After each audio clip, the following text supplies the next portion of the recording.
Muy buenos días niños y niñas, ¿cómo se encuentran el día de hoy? Hoy vamos a recordar y aplicar un tema que ha sido de todo el año y es el predicado. Recordemos que la oración tiene unas partes fundamentales que hacen que la oración tenga sentido completo, que es el sujeto, el verbo y su predicado. Hoy vamos a ver en qué consiste y cuál es la función del predicado. Para recordar, la oración es la palabra o conjunto de palabras que expresa un pensamiento completo que forman un cierto significado. La oración debe tener además autonomía sintáctica, es decir, empezar en mayúscula y terminar en un punto. Una oración es una unidad gramatical formada por un sujeto y un predicado. El sujeto tiene siempre como núcleo un sustantivo y nunca puede comenzar por una preposición.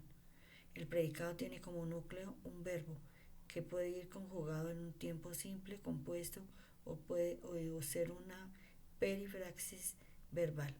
Entonces aquí niños y niñas, resumido, en forma resumida, que es la oración gramatical, conjunto de palabras que tiene un sentido completo y expresa la intención del hablante de comunicar algo.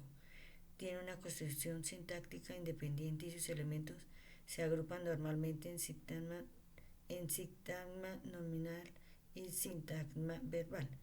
Posee entonación propia que está delimitada por pausas que se representan con los signos de puntuación. Aquí ya lo vemos en una forma más completa, más concreta, un ejemplo, parte de la oración, el sujeto, el predicado y el verbo. Recordemos que el verbo es todas las acciones que nosotros hacemos y en tres tiempos, que es el pasado, presente y futuro. Aquí vemos 5 oraciones. La primera dice: un lujoso coche se detuvo ante la puerta, la ropa negra no le favorece, la ciudad moderna está en el centro del distrito, el vigilante de la obra no lo dejó pasar, los estudiantes responsables hacen sus tareas en sus casas. Si ustedes observan, niños, estas 5 oraciones tienen sentido. ¿Por qué? Porque hay un sujeto, hay un predicado y hay un verbo. Veamos cuál es el núcleo del predicado. En toda oración se pueden identificar dos partes: un sujeto que indica quién realiza la acción o de quién se dice algo, y el predicado es el que escribe la acción que realiza el sujeto o lo que se dice el sujeto. El núcleo del sujeto es un sustantivo o un pronombre, mientras que el núcleo del predicado es un verbo. El núcleo del predicado es un verbo conjugado en forma personal que concuerda en persona y número con el sujeto de la oración. Por ejemplo, nosotros la exclusiva, el núcleo del predicado concuerda en persona primera y en número plural con el sujeto. Entonces, la oración es: nosotros tenemos la exclusiva.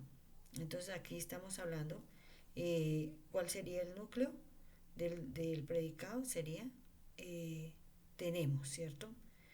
Aquí tenemos otro ejemplo: el viento movía todos los árboles. ¿Cuál sería el núcleo de este predicado? Movía. Ese es el núcleo de nuestro predicado. Clases de predicado. Tenemos dos clases de predicado: el verbal y el nominal. ¿Cuál es el verbal? Tiene como núcleo un verbo conjugado, o sea, ya fue conjugado en cualquiera de los tres tiempos. Y el nominal tiene como núcleo un sujeto unido a los verbos que son ser, estar o parecer. Entonces, en el verbal tenemos el ejemplo: el profesor explicó un tema interesante. ¿Cuál es el núcleo? Explicó, o sea, ya se hizo la acción. Y en el nominal, el profesor es, porque estamos teniendo en cuenta los verbos ser, estar o parecer. Aquí tenemos unos ejemplos de verbal, entonces, y el nominal. En el nominal sería: una mañana de invierno, una mañana de invierno. Este viernes será la fiesta. Mi hermana llegó tarde.